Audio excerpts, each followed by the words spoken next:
All right, so here we are with my dad in the first episode of Ask My Dad, which is when we ask George here.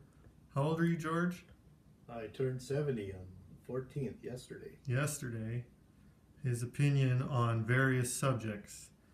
Um, and sometimes he has a lot of interesting things to say. So here we go. Today's subject is autonomous vehicles. So, question is, when do you think they're going to arrive, and what are some of the benefits and I guess problems we're going to see with autonomous vehicles?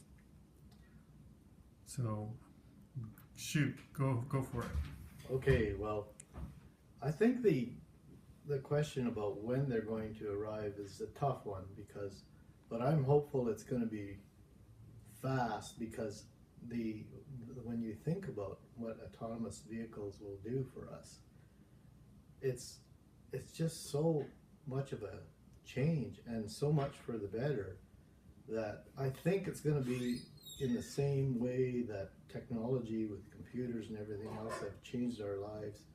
This is going to be the next phase of that. That's just, once it gets going, it's just going to snowball so fast because it's just almost unimaginable how many advantages are going to be. And I hope that when I'm 80, it's going to be quite widespread, maybe to the point where I won't need to be driving anymore. Maybe that's a good thing. Although I think of myself as a pretty good driver, but I already like all of the aids and that make me a safer driver that I have in my present vehicle with the backup camera and the blind side and the collision avoidance. And I don't have lane control, but I know people that do have. So yeah, the vehicles are getting more and more helpful, not autonomous, but the autonomous vehicles are out there with Uber's experimenting with them and Google, and I think Apple is now, and so there's a lot of them on the road in experimental form right now, but not so much in commercial use. And so you mentioned the first vehicles are going to be what kind of vehicles?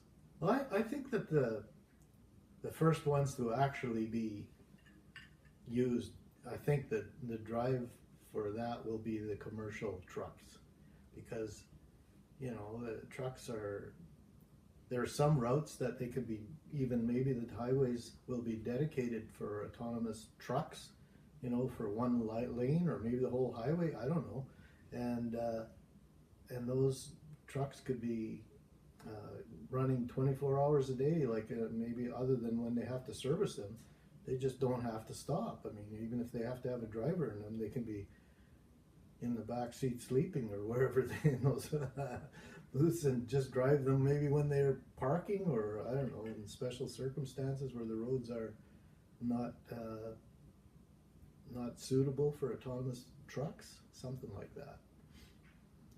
I'm sure there'll be restrictions, at least initially, in the transition period. So, that I think it'll. But once it gets going, I think there's going to be so many advantages. It's just going to keep on snowballing and going, accelerating. So,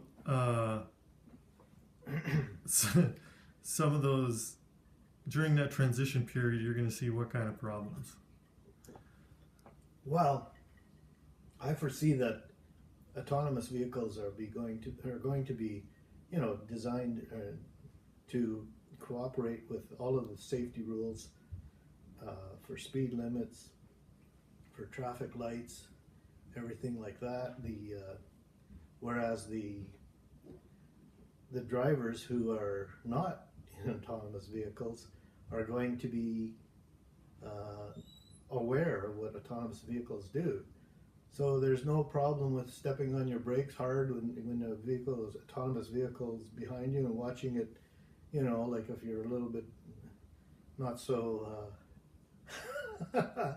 not so happy about seeing autonomous vehicles on the road, that maybe they'll be making them hit the autonomous vehicles avoid collisions by stopping on the brakes and then driving off quickly and watching that and laughing at the incident, and also tailgating, or maybe just squeezing in between them and things like that. So I'm sure that's going to be a problem that'll be, maybe they'll deal with it in different ways with enforcement, but also maybe they'll deal with having, I don't know how they'll do it. Maybe they'll have dedicated lanes again for autonomous vehicles, and no other vehicles are supposed to go in them.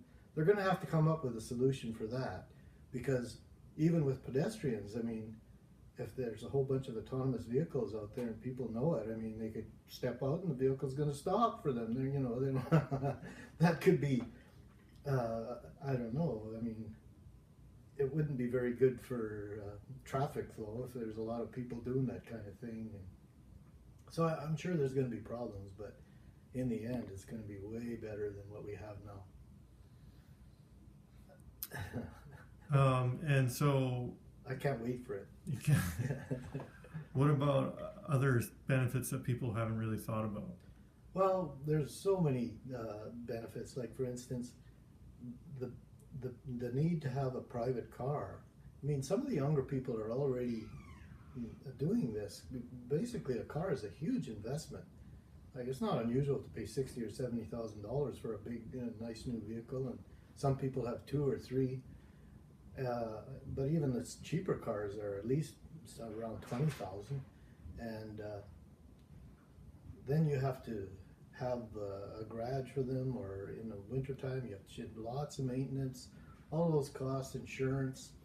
All of those things could be avoided if you were able to just call up an autonomous car that Uber owns or operated, and it would come to your door quickly. It probably wouldn't have to wait very long, not like taxis where you wait half an hour or something. There'd be enough Uber cars or autonomous cars that you'd just call them and they're there, within a minute or two, and you jump in and away you go. You don't have to even probably put on your jacket in the wintertime. You just run out from the house and into the car and away you go, and it drops you off at your point of interest. No big lineups when you're going to the hockey game. You just go right to the front door, Wouldn't that be nice? And in addition to that,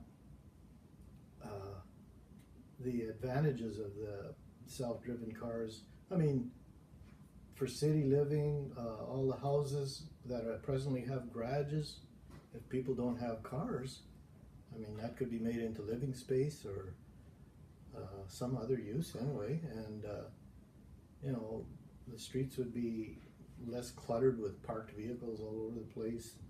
It just changes everything. Like I said, it's, especially for us elderly people, it'd be great. No more people angry with slow elderly drivers, wouldn't that be nice? If the only thing you can see is their hands on the steering wheel. You could have a nap whenever you wanted. Oh yeah, when you're driving. You could probably even drink while you're in the car. I never thought of that. No more drinking and driving. You just get in. Drinking and riding. As long as you fall into the car, you're okay. Away you go. And you mentioned something about emergency services. Well, just think about that.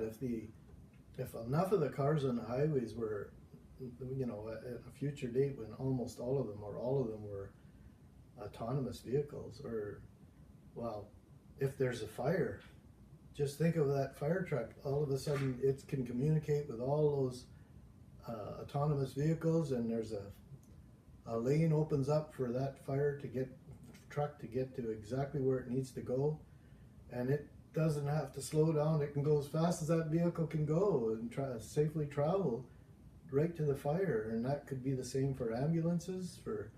So wouldn't that be great? I mean, no problems with having to slow down at lights and traffic jams. Exactly. And do you even need lights? That becomes a question. Maybe the autonomous vehicles can all communicate with one another, and there can be a protocol that decides, okay, now the traffic going east-west is going to, make allowances for the north-south traffic and so forth, and so you don't even need, maybe you don't need traffic lights. Yeah, but I'm sure in the interim you would, but, you know. Or maybe the turning lanes or something will be set up so that you could just sort of merge without any problem, you know, because the other cars are going to make room as they see you in the turning lane. They're just going to make a little bit of room and zip, it jumps right in there. Yeah. Yeah, you also said something about during, like, if there is even a rush hour at that point. Well, yeah. Where all the traffic can just switch to the opposite Yeah, direction. you don't need. I don't see the need if you have autonomous vehicles. Why do we need, you know, specific highways that are divided and dedicated to one direction?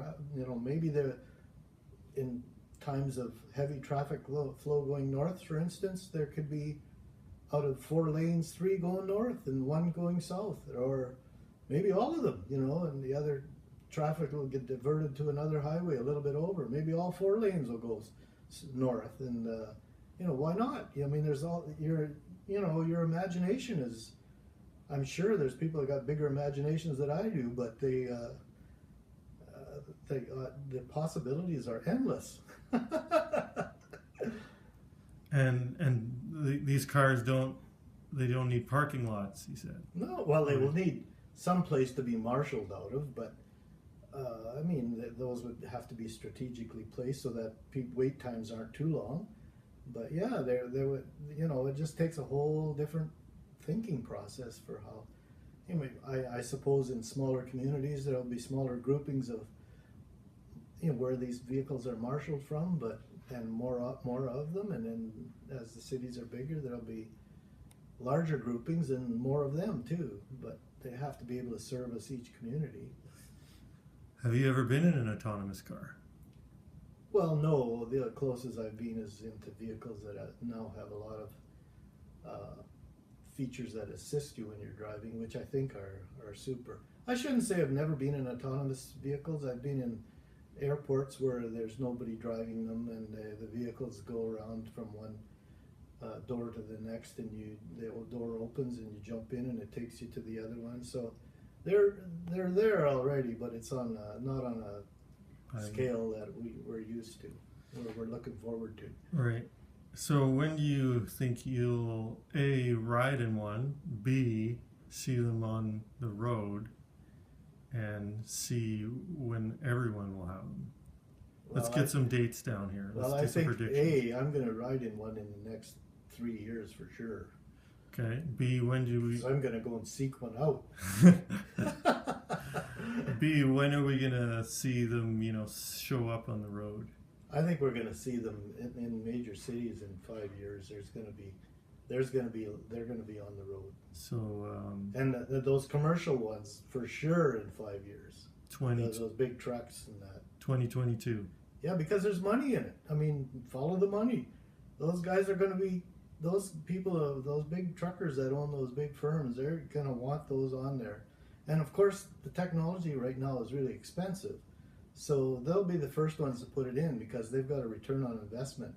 Whereas the normal driver like you and I we can't afford to put all that equipment on our vehicles. But those big vehicles are expensive, and every time they're not moving, they're not making money. So there'll be a cost advantage for them. Okay, and then when will we see 50% of the people using autonomous cars? I'm saying 10 years. 10 years, so 2027. Yeah. Okay. Well, and where are you going to go in your first ride? Maybe it'll have to be 10 years by then. I won't be able to be challenged. You won't be able to drive? I'm hoping I can still drive then. Where are you going to go in your first autonomous vehicle ride? Costco? Probably. Just think about Costco. Holy smoke. All right, thanks, Dad. That was a good episode, first episode here of Ask My Dad. And if you've got anything you want to ask him, he's got opinions on almost everything, and he's happy to share. Out for now.